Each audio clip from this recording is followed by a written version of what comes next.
Hola, ¿cómo están? Rebecca Solnit en su libro Wanderlust, un libro que a mí en lo personal me gusta mucho y me ha servido de inspiración para otros temas, tiene una frase que aquí pongo que dice, el ritmo del caminar genera un tipo de ritmo del pensar y el paso a través de un paisaje resuena o estimula el paso a través de una serie de pensamientos. ¿Por qué pongo esto? Porque al final de cuentas, si recuerdan en el video pasado, inicié lo que llamaba ruta uno, recorrido uno, un punto de inicio, un punto de llegada.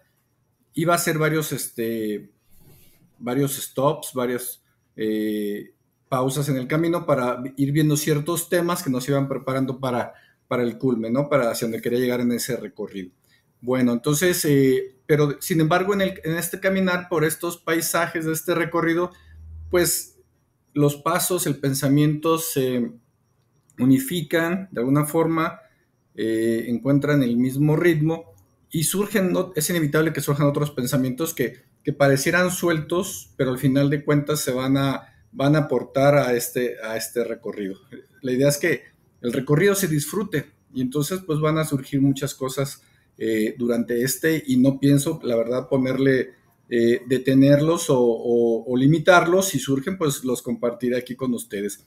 Esta vez quiero hablar de Valdrada y porque Valdrada forma parte de este libro de Ciudades Invisibles de Italo Calvino, del que ya les he hablado.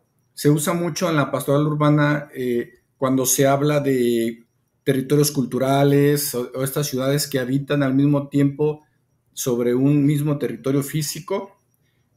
Y en uno de esos cuentos que se llama La ciudad de los ojos, si no mal recuerdo, el número uno, porque se repiten varias veces, esta ciudad imaginaria se llama Valdrada. Entonces, hoy quiero usarla como pretexto para hablar de algunas tres problemáticas actuales de la sociedad. Y bueno, vamos a dejarnos llevar simplemente partiendo de un texto literario. Quiero, para empezar, llevarlos a un viaje entonces por Valdrada. Quiero que lo conozcan, una ciudad imaginaria descrita por Italo Calvino en su libro Las ciudades invisibles. Les voy a leer solo un párrafo del inicio del cuento, que es un cuento realmente muy corto, pero para que se ubiquen en esta ciudad y entendamos todo el análisis que de ahí se deriva. Los antiguos construyeron Valdrada a orillas de un lago, con casas todas de galerías una sobre otra y calles altas que asoman al agua parapetos de baloastres. De modo que al llegar el viajero ve dos ciudades, una directa sobre el lago y una de reflejo invertida.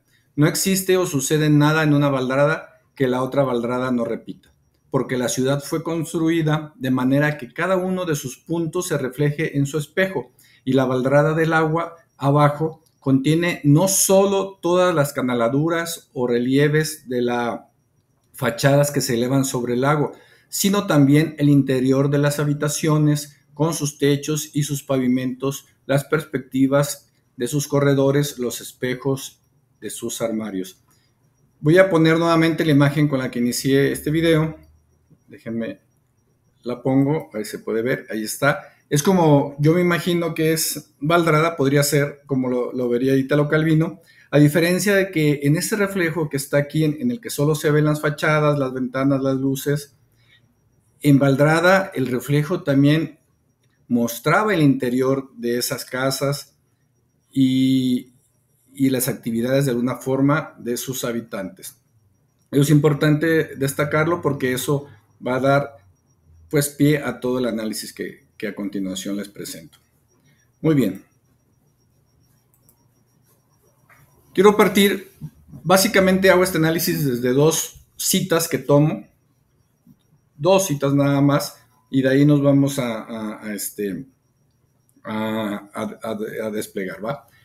Primer cita, dice, los habitantes de Valdrada saben que todos sus actos son a la vez ese acto y su imagen especular, que posee la especial dignidad de las imágenes, y esta conciencia les impide abandonarse ni un solo instante al azar y al olvido.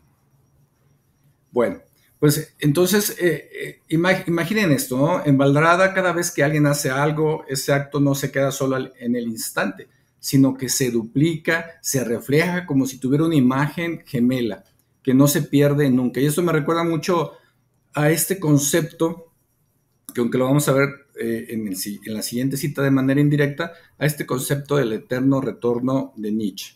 Este concepto él lo toca, si no me equivoco, en su libro de Así hablaba Zaratustra, donde decía que imagínense que ustedes saben que su vida es un eterno retorno, que cuando mueran volverán a repetir la misma vida exactamente igual que en la que la vivieron la primera vez. Entonces, eso nos llevaría a saber que cada decisión que tomemos en nuestra vida se va a repetir por el resto, por la eternidad, ¿no? En la siguiente vida. Entonces, si lo que hacemos en ese momento es algo que no nos gustó, estaremos condenados a repetirlo de la misma manera. Pero si lo hacemos de la manera correcta, dándole peso, ya después hablaremos de este tema de peso y ligereza o levedad del ser. Bueno, peso es todo lo que sea trascendente en lo que hagamos y levedad es aquellas cosas que pasan desapercibidas o que no tienen la menor importancia y que en un eterno retorno podrían volverse frustrantes, ¿no?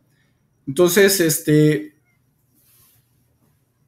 piensen o sea, que entonces pensando en este concepto que cada gesto, cada palabra se graba en una especie de espejo permanente y eso impide que la gente se dé el lujo de soltarse o simplemente olvidarse de lo que hacen. Obviamente aquí creo que ya podemos empezar a ver un reflejo de nuestra sociedad actual si pensamos, y ahí les va como la clave en la que voy a analizar esto, en el tema de las redes sociales, donde todo lo que hacemos, pues creo que sí se puede borrar de alguna forma, no es fácil, pero se queda para siempre, ya sea en la nube, ¿sí? O en la memoria de quien pudo ver lo que se haya hecho. Ahora, si nos ponemos a pensar en nuestra era digital, esto es muy parecido a lo que pasa en las redes, como vamos a decir Facebook, vamos a decir Twitter, X, etcétera, ¿no? Instagram, TikTok.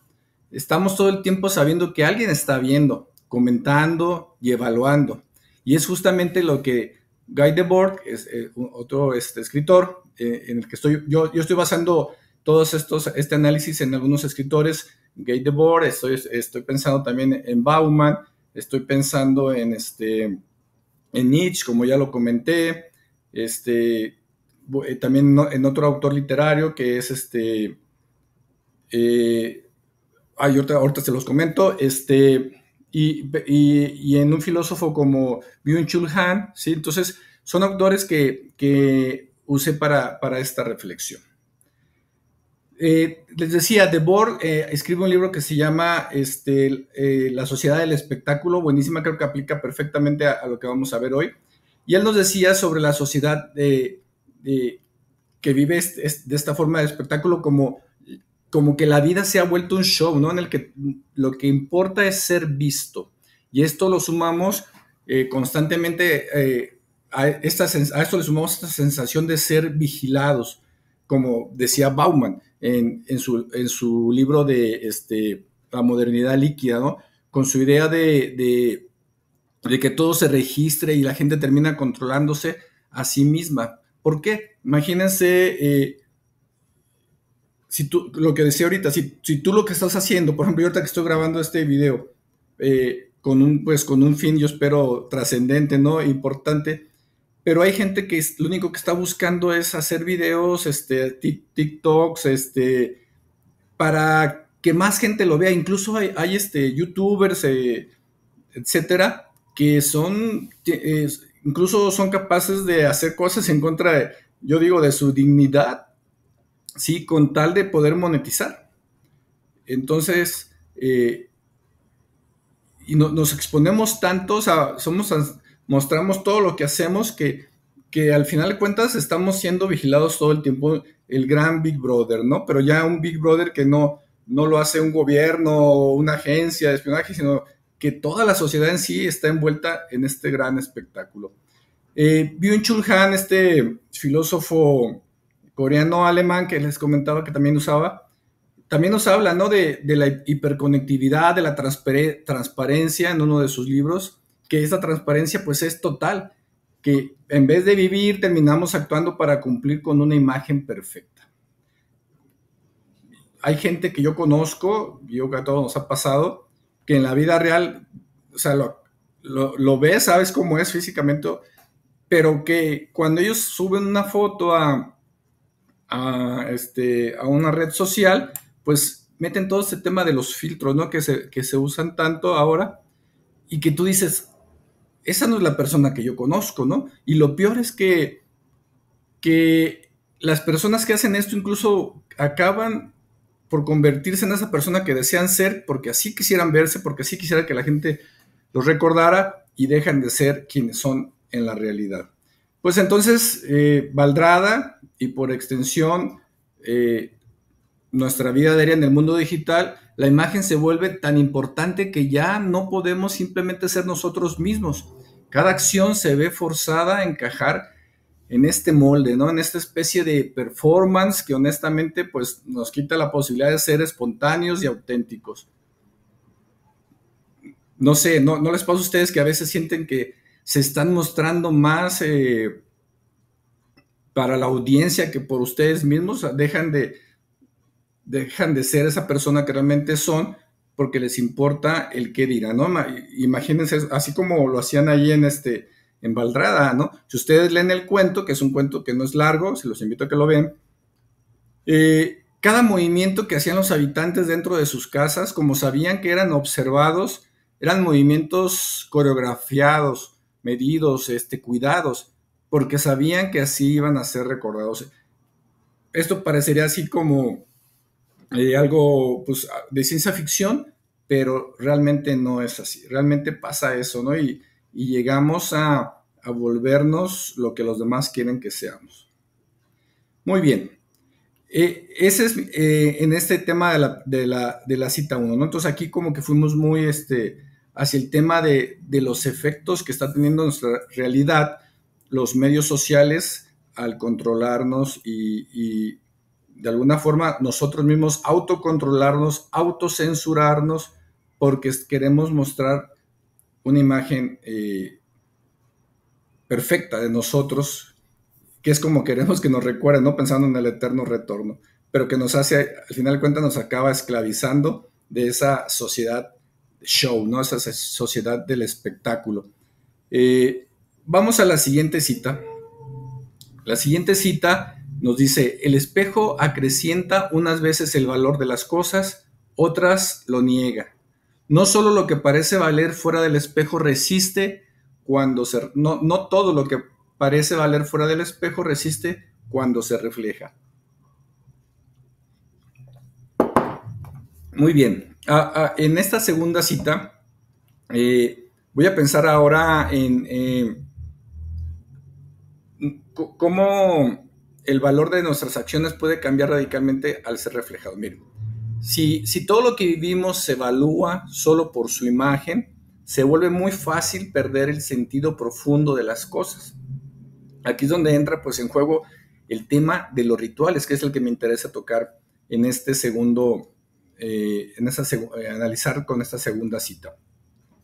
Y esto yo me inspiro mucho en un libro precisamente que escribe Byung-Chul Han sobre los rituales, ¿no? Entonces, pues históricamente los rituales han sido como ese pegamento que nos unía, que le daba sentido a nuestras acciones, ¿no? Y que nos ayuda a recordar quiénes éramos o quiénes somos. Pero en esta época postmoderna en la que estamos viviendo, que después haré un video en esto, ¿no? Porque en realidad estamos en una época en que se traslapan todavía temas de la modernidad y de la posmodernidad y estamos viviendo al mismo tiempo esos dos efectos. Pero bueno, ahorita decimos que en esta época posmoderna, pues estos rituales han desaparecido o se han vuelto tan superficiales que pues ya no cumplen esa función. Y bueno, si esos ritos que nos sin esos ritos que nos anclaban a la vida se vuelven, digamos, Como dice Milán Kundera, que es el autor este que no recordaba, en su obra, que es de las obras que yo más adoro, podría ser un video sobre esto, pero no entra en los objetivos de este canal. En su obra de la insoportable levedad del ser. Es decir, sin rituales todo se siente efímero, sin un peso que haga que nuestros actos tengan una continuidad y un verdadero significado. Entonces lo que vemos en Valdrada es justamente esa ausencia. Cada acción se evalúa solo por su reflejo inmediato, sin el respaldo de una práctica comunitaria o ritual que la legitime, ¿no? Y bueno, y esto pues nos lleva a una especie de crisis, porque sin estos marcos simbólicos el valor se disuelve. Pienso mucho en esta crisis de que se nos habla, ¿no? En el PGP, en el Proyecto Global de Pastoral, que dice que el principal problema que tenemos hoy en día es una crisis antropológica. Nuestro obispo en todos sus recorridos, en sus visitas pastorales en la diócesis, nos habla de eso, también de una crisis de identidad que ha detectado al escuchar a la gente, ¿no? Y esa crisis de identidad, pues es esa pérdida de esos marcos simbólicos que nos define, ¿no? Como seres humanos. Entonces, pues la imagen a veces llega a magnificar lo que hicimos, pero en otras ocasiones la reduce a nada, dejando a la experiencia sin ese peso que le da sentido a nuestra existencia. Pero entonces la pregunta que nos lanza esta cita es, pues, ¿cómo recuperamos ese peso, ¿no? Esa continuidad que nos daba sentido en tiempos en los que los rituales eran parte esencial de la vida? Es un llamado, yo así lo considero, a repensar nuestro día a día, a cuestionar si estamos viviendo de forma superficial o si estamos construyendo momentos que realmente dejen huella, tanto en nosotros como en nuestra comunidad. No podemos ya, o sea, vivimos en comunidad, somos seres humanos sociales y aunque el mundo nos diga que nos aislemos, que nos pide que nos fragmentemos, somos seres sociales.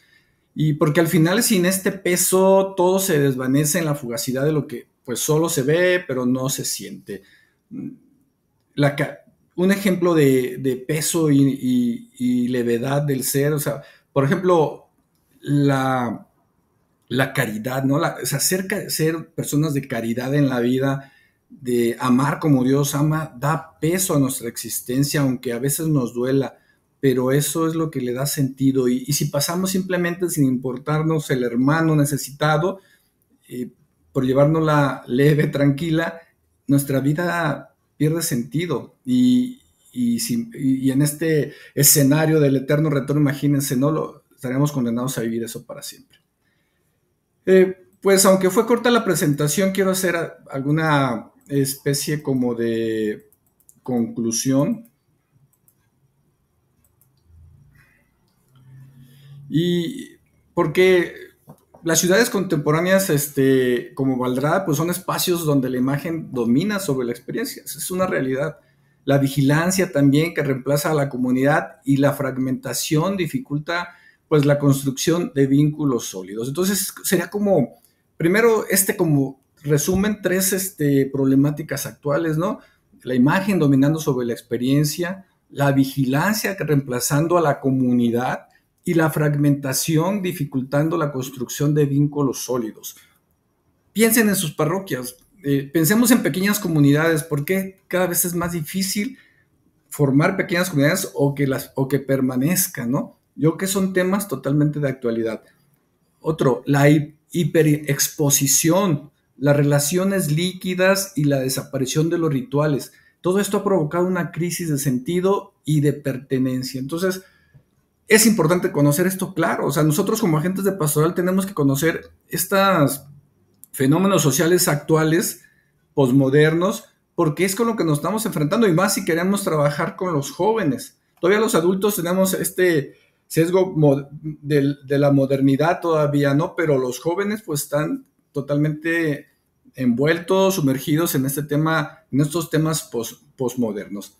El control de la imagen y la vigilancia constante pues generan individuos atrapados en la necesidad de proyectar una identidad superficial. Por eso ustedes ven a chavos perdidos en este deporte, ¿no? De estar cambiando y viendo imágenes, TikToks de manera rapidísima y mucha gente pues también grabando de lo mismo, ¿no? Como en Valdrada, ¿no? Que cada acción es juzgada por su reflejo y no por su autenticidad. Entonces, volviendo a Debord, a Guy Debord, advierte que la vida ha sido desplazada, ¿no? Por su representación, convirtiéndonos en actores de una puesta en escena permanente. Y a su vez, pues, cuando hablamos de modernidad líquida de Bauman, pues sabemos que se ha debilitado las relaciones humanas, ¿no? Y se ha vaciado las instituciones de arraigo, y aquí va envuelto a nuestra institución principal que nosotros estamos, ¿no? Que es la iglesia.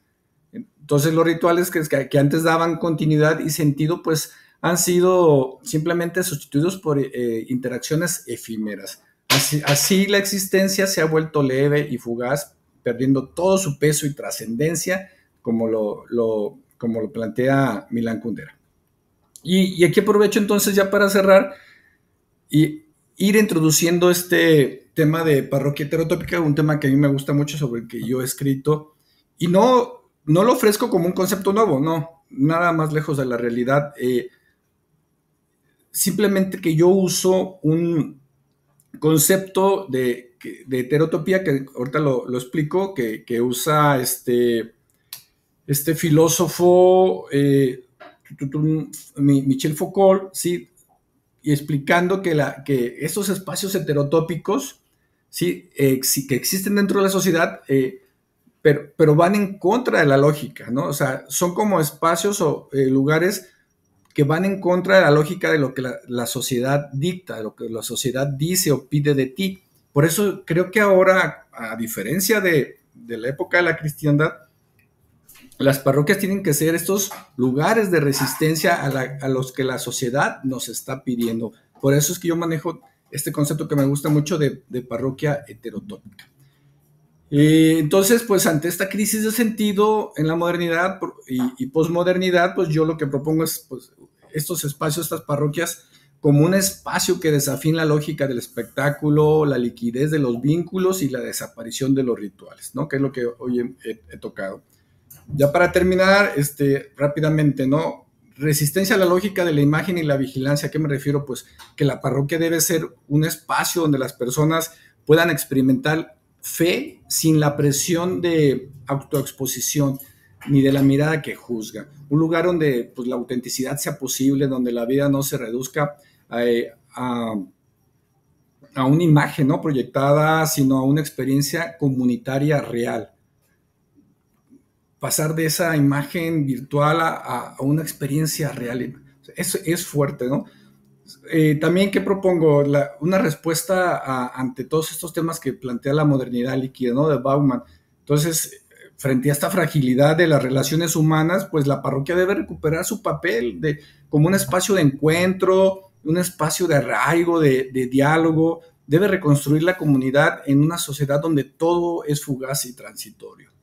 Otra propuesta, ¿no? Otra característica que debería tener una parroquia heterotópica, pues la recuperación del sentido del ritual. En un mundo donde todo se ha convertido en transacción, la parroquia debe ofrecer rituales significativos, capaces de conectar a las personas con una tradición, con un sentido profundo de pertenencia y con la trascendencia.